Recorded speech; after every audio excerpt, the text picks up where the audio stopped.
Welcome everyone. So today's presentation, it's about improving engagement and advancing production quality of your video teleconference. So we are Rodrigo Martinez Duarte and Todd Schweisinger. And in other words, we are going to tell you a little bit more details about our experience on how to use video software such as OBS and a green screen or any other solid color background to improve your online presence. So I'm Rodrigo Martinez Duarte. So I'm currently an associate professor in Clemson University, and I've been teaching manufacturing classes and manufacturing related courses in the last few years. So the tools that we're about to show you, I actually use it in the classroom. And I'm Todd Schweisinger. I also teach at Clemson University. Right now I'm teaching large lecture classes, also some laboratory classes. And I use Zoom and the OBS for individual and small group meetings. So what we'd like to accomplish today is by the end of this session, we would hope that you're empowered to use a free software for video editing for live streaming called Open Broadcaster Studio, and some fundamental principles we'll teach you about audio and video to really improve the production quality of your video conference presence, your online presence. And the required technology, it's OBS, of course, or any other video software that enables you to overlay different sources of images. You will also need some basic comfort level with Zoom or other video teleconference or video streaming apps. And all of these things that we are going to tell you about, they can run either on a Mac or a PC. So if you have one or the other, you are good to go. And another level of benefit that they can be achieved if participants are video streaming, it's the presence of a solid background. It can be green, it can be blue, it can be any other color, as long as you are not featuring that color itself.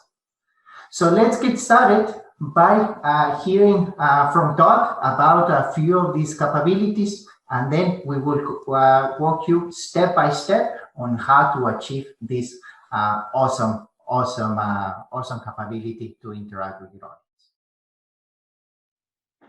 So the next segment of the video, we'd like to showcase some of the capabilities of OBS and how we use it to meet our educational needs for our classrooms and also just for our meetings and mentoring that we have online. And it does add another level of complexity. So before you jump into using OBS, you may want to first get comfortable using some type of video conferencing platform such as Zoom or Microsoft Teams or Skype or Webex or something. And so the first thing I use this for really is to engage with my audience much more so that I'm present in the video itself. And so I do that by putting the talent, in this case me, in front of my, right now I'm in front of my office, but you could put it on a webcam or a video or a PowerPoint presentation that you could control. And the controls look just very similar. You just have a separate window running OBS on the side. And then to kind of showcase some of the cross-platform compatibility with it, I'm using a Mac right now. But if I look at another screen, I can log into another meeting. And so now this is what Skype looks like. I'm in a meeting by myself, but you can see the Skype controls, and now it's flip the image, but that can be fixed in OBS as well. And it also works on WebEx. So you can then see that multiple platforms here. Okay, Rodrigo, do you want to talk a little bit about some of the capabilities you use OBS for? Thank you, Todd. So now I'm going to show you how with a single click within OBS, you can actually change different scenes depending on the content that you are going to share. So for me to do that, I'm going to start sharing my screen. So I will start sharing the screen where I control everything related to OBS. So now you should be seeing the OBS screen. So now for me to tell you how you can change the different scenes, you can actually see me here in the camera that it's in your little square on the top right of your screen. But you should also be seeing me through this other camera. right? So I can point to this camera on my left, or I can point to this camera on my right. So I usually use this setup in order to teach a manufacturing class. So we will rotate through different lectures, different identification of parts, part analysis, and so on. So for example, now I'm in the lecture mode. So within the lecture mode, I can easily flip through different PowerPoint slides. So I have my clicker here, so I can actually display the slides on my pad. I can interact with the content in the slides. I can actually point to different parts. I can walk freely throughout a stage here in the studio. Right? So that is the lecturing mode. I can quickly switch to a part ID mode, when now I can start interacting with a part that I would like my students to see. So for example, here you actually see two cameras. You have one camera right here pointing on my finger and another camera right here. So you can see the part on two different angles. I can start rotating the part, and depending on the camera, I can actually show different details, right? So different parts, I can bring another part in, I can rotate, I can show. So all of these can be pre-programmed before the session. So now I'm going to show you, for example, how you can actually do a whiteboard as well. So I'm going to change the mode. So now I can have my touchpad, and I can actually start writing and interacting with different content. I need to have a little bit more practice on this to make it straight lines, but you can get the idea of what kind of things you can do. So you can actually do all the drawings. You can actually start writing different equations.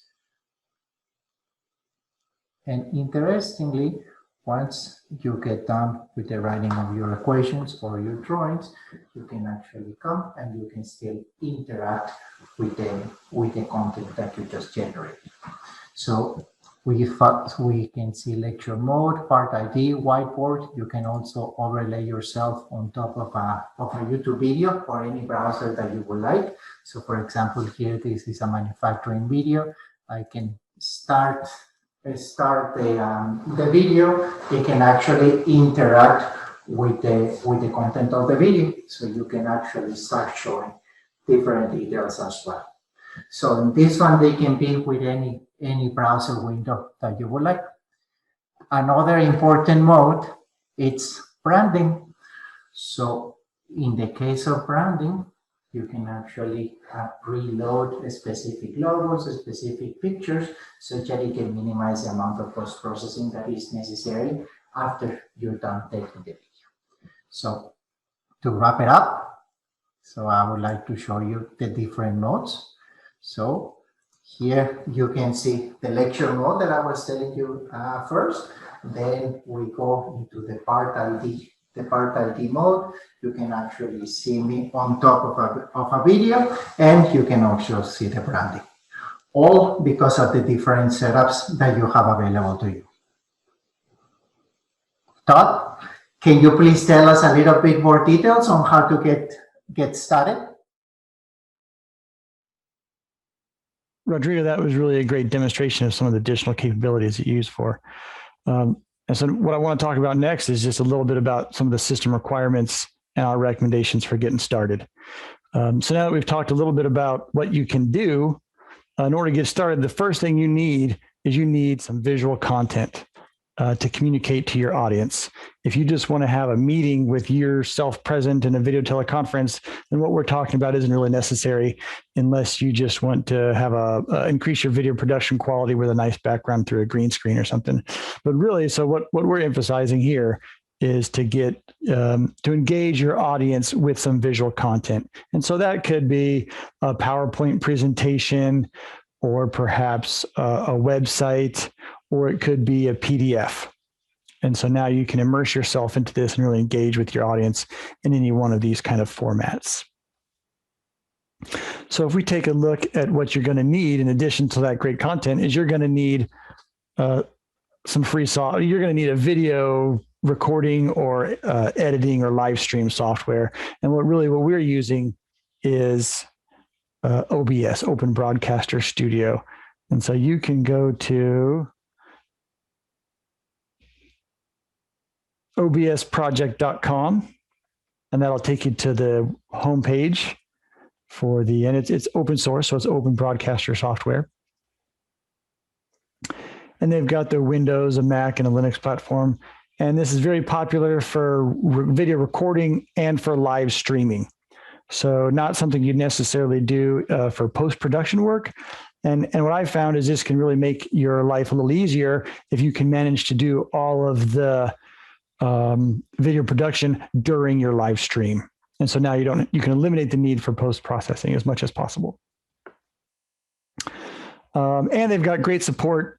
So if you've got questions, you can certainly search on the OBS website. So go ahead and download that and install that to your system, because we're going to go through that in this workshop about how to use that. I'm going to skip over the installation process because I think they do a pretty nice job on doing that and also have great resources on their website.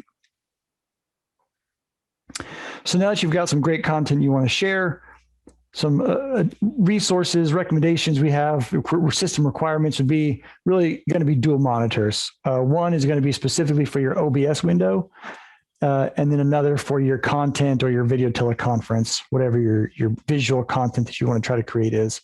And so this is an alternative to a voice over PowerPoint presentation where now you're really immersed in the content. And so dual monitors is going to be helpful. I started out with just using my camera on my webcam on my laptop. And so it doesn't need any more than that just to get started. So you can just use your webcam on a laptop, but any webcam will work. I've since kind of evolved to something a little more elaborate. Also a microphone. And so again, I started with just the microphone on my laptop that I use for video teleconferencing. And then if you want to minimize any kind of feedback or other noise while you're talking, I went and I used my old headset, gaming headset. It's got over-the-ear headphones with like a little boom microphone. That's just a USB. And that worked really great. And we're going to talk a lot about integrating with Zoom since that's such a ubiquitous platform for video teleconferencing. And so go ahead and update to the latest version of Zoom and you can kind of follow along with what we're doing. And then finally, I think my recommendation is to get some lighting to put in front of the talent so that you're not all shadows. So whatever you're emphasizing your content as well as yourself with some decent lighting. And it doesn't have to be anything great. Just I started with just some flashlights and different things. And that's really all you recommend. All we recommend to get started is just a webcam, a microphone, some content, and the OBS, and some lighting. Okay, Rodrigo, do you want to show everybody how to build their first project using OBS? Oh, it will be my pleasure, Todd. So in your first experience with OBS, don't worry too much about the audio yet. So let's focus on the video. The audio you can manage it through the platform of your choice, being Zoom, Skype, Teams, or Webex. So what I would like to show you now is how exactly you will start building up your project. Right. So the first case that I'm going to show you, it's the case of the lecture mode. So remember about this lecture mode in OBS. So when you can actually interact with the slides that they are behind you. Right. So let me take you and walk you through the process to get that done. So the very first step is to create a new scene in OBS. So starting from a blank scene, as you can see here, where you have an empty canvas for you to start building on, we will go here to the bottom left part of your screen. You can add new scene. We are going to name it lecture test. We'll hit OK. Now we will have our new scene. This will be a blank scene, and we can start adding elements to it. So we will go here to your second screen on the bottom. We will click Add, And as you can see, there are a number of different elements that you can add. You can start adding audio, you can start adding a browser directly, a display, capture, images, different media sources. For example, if you have local files or videos, you can easily add those in. You can also call the specific scenes that you have already created.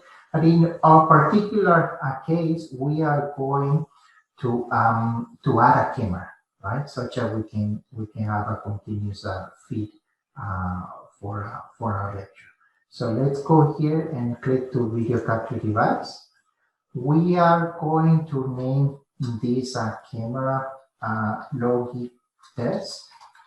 As you can see, there are a couple of options. You can either create a new device or you can add an existing device.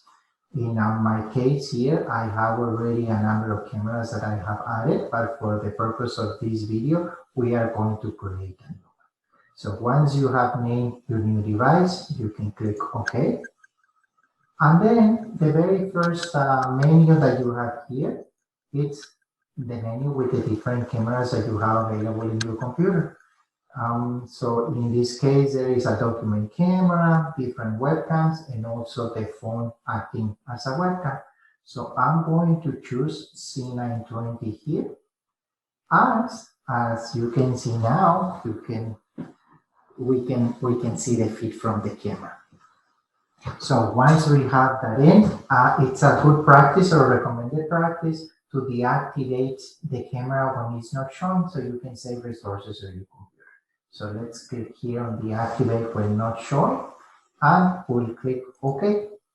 So that's the very first element that you will have in your scene. So now we have our camera. We can actually resize it to whatever dimensions we want. So we can make it big, we can make it small, we can actually change the position of the camera as we wish, right? So now we will have here our camera. As I was mentioning before, you can see me through this camera. You can also see me through the other camera. So now we have our camera. The next step will be to add the slides that you would like to present. So let's go again to the screen on the bottom, click add, and in this case we are going to do a display capture. So basically I have different monitors here. In the different monitors I can actually put a browser, I can put the PowerPoint slides, whatever you want. So let's do display capture. Again, it gives you two different options, either creating a new item or adding existing items. I already have a number of monitors as an existing items, but for the purpose of this video, let's create a new item here. So we will name it screen test. We'll click OK. And here, the very first option is for you to choose which displays you would like to use. So I'm going to choose here display 2, and that's where I have my PowerPoints at the moment. We'll click OK. Similarly, with the camera, you can actually resize and reposition the slides or the capture of the displays to whatever settings that you want. So now I have on the left my slides, and on the right I have the feed from my camera. If you start clicking through the slides on the monitor that you chose, you can actually see the continuous slideshow. So you can reposition them as you wish. You could also start adding different elements for your branding. So for example, if I go back again on adding sources, I can go directly to image and start adding whatever image you like. So we're going to create an image, we'll click OK, and then we can actually browse for the image we want in our computer. So I'm going to choose this particular image of a carbonized ball. So we'll hit OK. So check, you can start adding some still images to your scene. So you can at any point reposition and resize any of the elements that you have. So let's add another image with the logo of my research lab. Let's see. So we'll do image 4. We click OK. We click browse, and we can actually add whatever image that we would like. So some of the images, they will be quite big depending on the file that you have, but you can always resize them to fit your needs.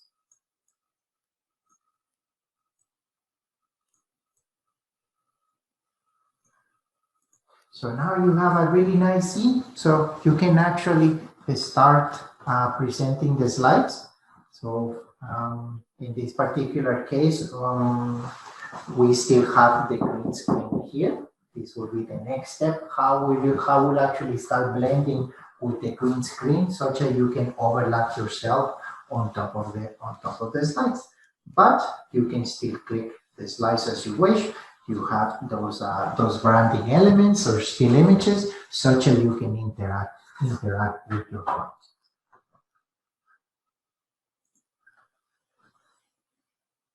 Another important thing to consider is that if you have two overlapping images, as in the case now with the PowerPoint slide and the camera, by going here to the different sources and actually using these up or down arrows, you can actually put one element in front of the other one. So for example, here, if we want to put our camera on top of everything else, we will basically start moving it. So now we will be on top of the slides.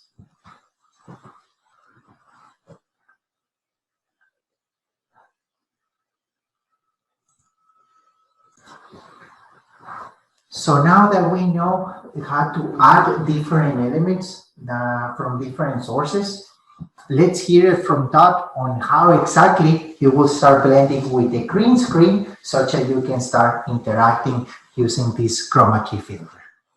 Todd, it's all yours. Hey, thanks, Rodrigo.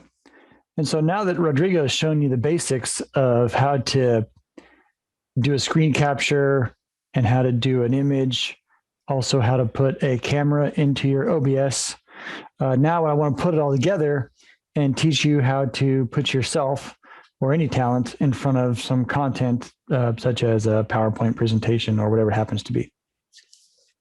And so now you're going to need some background of solid color. In this case, I've got a solid color green background. I'm using a green screen.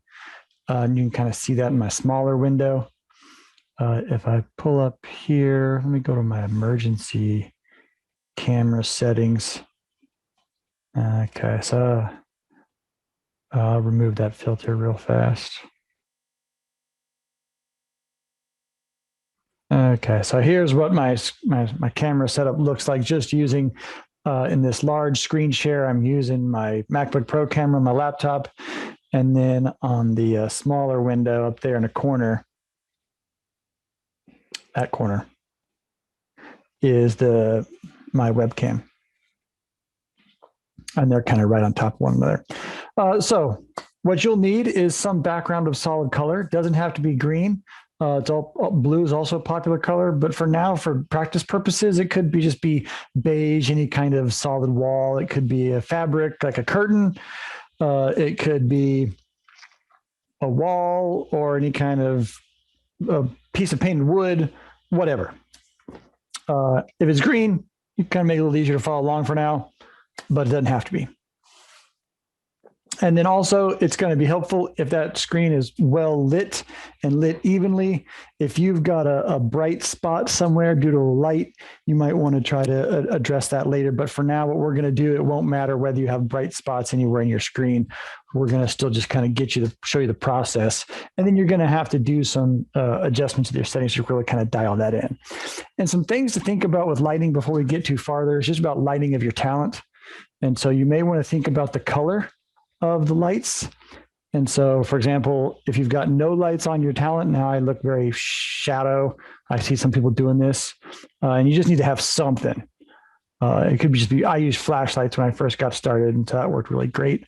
Once you've got some light, now you want to think about maybe how bright it is, but also you might want to consider the color of your lights. And so you could have a very yellow light, like a 3300 Kelvin, all the way over to kind of a blue light, a bright white. And so it's like a 5600 Kelvin. You can kind of see the difference now between those two. And if you got to pick one color settings, I'd go in the 3000 Kelvin range. Kind of gives you most of the images you're going to use are probably going to be indoors anyways. And that's closer to in the 3000 range. So, and you can also make the adjustments to your white balance once you're all done on your camera to try to get your skin color looking right. And you want to also avoid wearing any color that is in your background. So I'm not wearing any green in this outfit and no color. My skin tone doesn't have a lot of green in it, so it'll look just fine when I apply my green filter. Okay, so that's kind of the basics. Let's go ahead and get right into adding a filter, a chroma key filter. And I'm just going to go ahead and build a new scene from scratch. So we'll build a new scene. We'll call it scene 2, sure. We'll go to our sources. Let's add a source. Let's start with the camera. So we'll do a video capture device. And we can use the one that you've already created. In this case, I'm going to go with my raw MacBook Pro camera on my laptop, no filters or anything. And you can go ahead and resize that if you like. So let's put myself over here somewhere. And now we're going to apply that chroma key filter to this camera lens. And we want to try to make that green screen in the background disappear. And so you can right click on that camera that you just imported into as your source and go to filters, or you can use this filter button here. And you want to look at effect filters and you want to add a chroma key. And we'll accept the default name as a chroma key. That's fine. And so now if I remove this similarity slider, that's very much what we see, just a typical green. And then as you adjust that slider, now it's going to start to wash out and filter out that green screen in the background. And it might have a hard time around the outlines as it's doing some of that mathematical processing of the image. And you can change to a different blue. So if you have a blue background, maybe you get a better result with that. But mine will go with the green. And we'll keep it kind of at a poor setting here so you can kind of see what the results look like. And so now it's filtered out some to the background, but I still see a lot of this green screen, and I now have these really bright green light outlines. So you want to keep adjusting your filter. So we'll go back into the chroma key, and you can adjust all of these settings. They all have an influence, and I'm going to let you do that on your own time. But now I'm going to kind of take a slider to where it's pretty good, but not quite perfect. All right, and so now you can see that this green screen has been filtered out largely on this side over here. Well, that's which side? Oh, that side. Here we go. And so now let's go ahead and see what happens if I put an image behind that. So I'll go over here to my sources. And let's go ahead and let's capture my second monitor that I'm using. And I just called that display. That's an existing one that I've already got set up, called display capture. Okay, and there it is. And it happened to come in at a full screen. And a lot of times it will not. Oh, no, it didn't. I'm not sure if it did. So what you might want to do is first thing, right click and go to properties. No, I take that back. Right click, go to transform, and you can stretch the screen. That'll fit this whole second monitor right on that screen. But that screen that you just imported's capture is behind the zoom window or is behind the other camera. So you want to go ahead and move that around. So you can either drag these in place over here in your sources. And so now I'm in front, or you can just kind of bounce them around with the arrows. And so now what you can see is that green screen has in fact filtered out. And so you can kind of see where that screen was very well. Now, if I move it over here to this side, well, I guess I got the whole image over there. You can see it's still a little speckly, and I've got all this screen up here, my ceiling, and there's the shelving. And so maybe you want to get rid of that. You can click on that camera that you're using with the filter. And on my Mac, it's Option. I hold Option, and then I can go ahead and adjust that so I can get rid of that part that I don't have the green screen behind me. Okay, so now I've got that kind of set in, and I like to show you don't have to, but I like to show my background kind of the full screen. So I'm going to go back to transform, stretch that to the screen. And now you can, once you get that set in place, I'd like to go ahead and lock that so I don't adjust that anymore.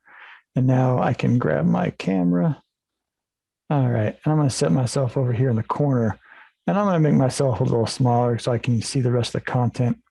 And let's go ahead and dial in my characteristics on my filter. So I go back into the filters on that camera, chroma key, and because the light settings I've got, it works pretty well. If I just accept the default, maybe I can do a little slider here. Okay, and you can see how well it does here. And now if you can see also, if I put a bright white light back here, you can kind of see how it changes the filter effects, because that light's, I really get it bright. Now I'm going to have some issues with my green screen if I've got a bright spot. So when you're setting up your lights behind you as much as possible, then you want to try to get that as evenly as you can. And then I've got separate lights to light me up separate from my green screen. But all of that you can adjust with your settings and just take some practice. If you're not moving around a lot, I think you could probably get away with much less lights than I've got. But anyway, so let's get our settings, something I'm happy with. And now here you go. So now you got your talent in the bottom of the screen. Maybe I need to adjust my camera so my head's not so tall. And you got my second screen capture over there, so you can see my zoom window, that's what I'm normally looking at, or in the OBS, which is the main screen here. And so that's the process. Get you a green screen, light it up. Maybe not a green screen, anything of solid color works. And then just apply a filter to the camera and import an image of whatever you like. And so maybe if I want to put an image, I put an image back there instead. So how about we choose the backyard? Yep. Okay. Here we go. That imported way too large. So let's go to transform. Stretch to screen. And now there's my backyard. Now I like to use this before I come in. And then you can add your camera here. I got to adjust myself so that I pull in front. And now I'm in front of my backyard setting. So that's very nice. And you can, originally I was doing things with sources. And so I was changing my backgrounds here. But I think really what you want to do is you want to create a lot of different multiple scenes. And so you can get your sources set up the way you want. Let's say I want a background source. Here we go. And then you want to create multiple different scenes. And so this is like my backyard scene. And so Rodrigo, can you show how to create multiple scenes and quickly change between them? Of course, let's see how we can create multiple scenes and how we can actually switch between them in OBS. So let's start from a blank scene again. So we can go here to the lower part of your screen. We can start creating different scenes. So let's try to replicate the lecture mode. So we will We will call that first scene lecture mode. So we will, now we are going to basically overlay the camera feed on top of the slides. So let's go here in adding sources. The very first step that I'm going to do is that I'm going to add a display capture where I have my PowerPoint slides. So let's do display capture. We are going to choose here from the existing monitors already. So we will go here, screen right, click OK. So now we have our PowerPoint slides. The next step is for us to actually add the camera. So we will go here to video capture device. And we are going to add an existing camera. I'm going to add this Logi C920, which has already been optimized for the chroma key filter to fit with the green screen that I have behind, right? So that's why as soon as I will add it, you will actually see a black screen behind me, and I will be able to interact with this. So let's do that. So we'll do login 920. We'll click OK. So now here in the red square, it's actually the feed from the camera. So now you can see me from the other camera. So we are going to resize. Note here that the original color on my wall, it's actually this brownish color. The rest will be the green screen. So we are going to resize it accordingly to eliminate that brown portion of the camera and overlay myself on top of the lecture slides. So now you can see me on top of the slides. I have my clicker here, so I can actually start flipping through the slides and interacting with the content as I was showing you at the very beginning of this video. So that is the first mode. So that will be the lecture mode. Let's go and create another mode where we can actually show the details of a part to be analyzed. So let's create a new scene. We are going to call that scene part ID mode. So we'll click OK. So now again, we have a blank canvas for us to start adding elements. So we are going to start adding first the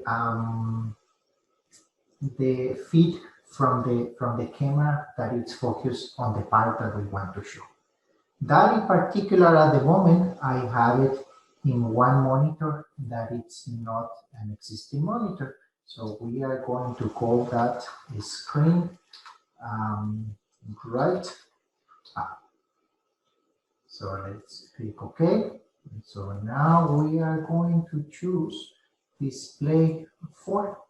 So now in display 4, you can see the particular application that I'm using to get the feed from the camera.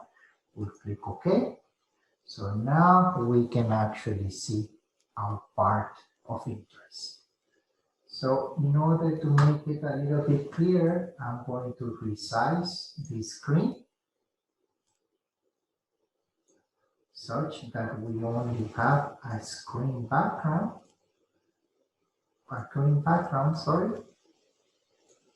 and the part. So the next step would be for us to add a video capture device, the same camera that we have been adding so far. So we go here to add existing, Logi C920. And again, you can see me from the camera. So I'm going to position myself here on the lower right corner, such that we can have a mode that I am actually rotating, interacting with the part while you can still see me from the camera. So I can talk to you while I can actually start pointing to different elements of a part of interest. The nice thing is that you can bring any part that you would like to analyze, which makes it quite powerful. So that will be the second scene. So we have lecture mode, we have part ID mode. The last thing that I want to show you is how you can actually interact with web content. So for that, we are going to go again and create a new sheet. We are going to show this one as browser mode. We will have our familiar blank canvas. We are going to add an element. So I'm going to actually capture another display. So this particular display that I want to add, I already have it available. So I call it screen lower. So this particular display at the moment, it has a YouTube video. So before we play the video, we're going to go ahead and we are going to add again the login C920, and we are going to resize it. So now we basically have the camera here inside the red square and the browser on the back. If we go to the browser itself, we can actually have a full screen mode. And if we hit play, we can actually interact with the content. So now we're overlaying on top of the video that it's being fed from the internet directly, right? So we can start interacting with the content as we wish. So now we have three different modes. We have lecture mode, we have part ID mode, and we also have this video overlay mode. We can easily switch between the three different modes just by clicking on the appropriate scene. So now I can show you content from the slides.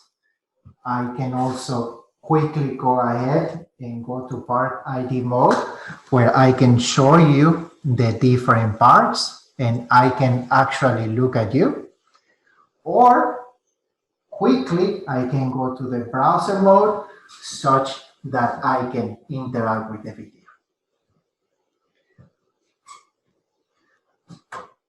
So as you can see, it's very, very easy to click between modes.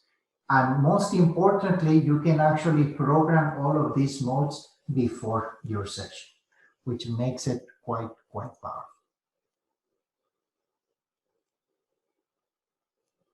So with that, I would like to ask Todd to show us how we can share it with your audience and the world. Great, thanks, Rodrigo. The last thing that we want to share with you is creating a virtual camera so that you can use whatever you're seeing in OBS in any video teleconference system, or most any that will accept a virtual camera. And I think now they've all kind of getting up to speed with that. Up until now, we've really emphasized just doing a screen share. And so that's really what you see right now is in the OBS, we're looking at this entire screen share. And the resolution on the screen share is going to be much better. So for example, if I try to pick something with some text, now you can see that in the screen share, you can clearly read the kind of mail services and post office. If I put that same one into the Zoom window,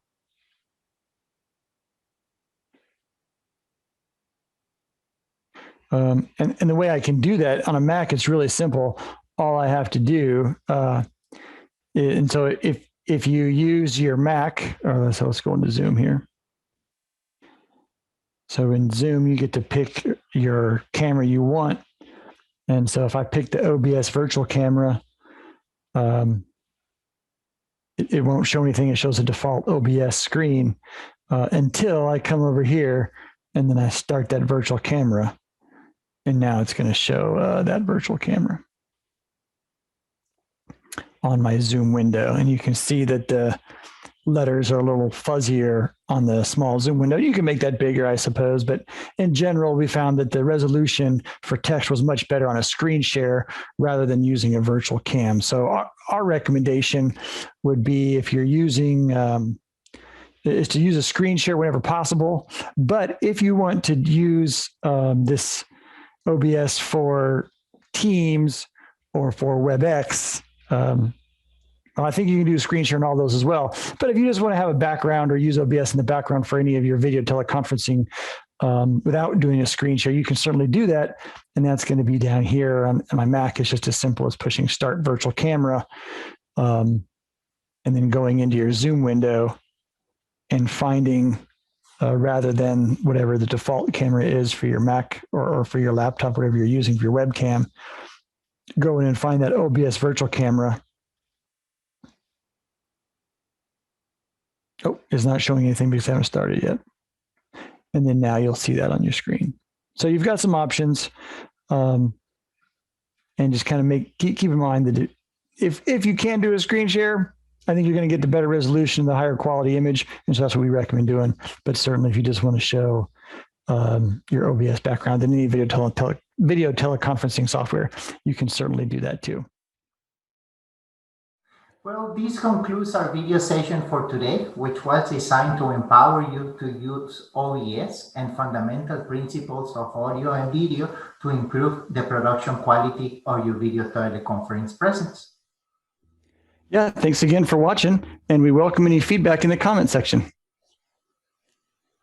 Thank you, and goodbye.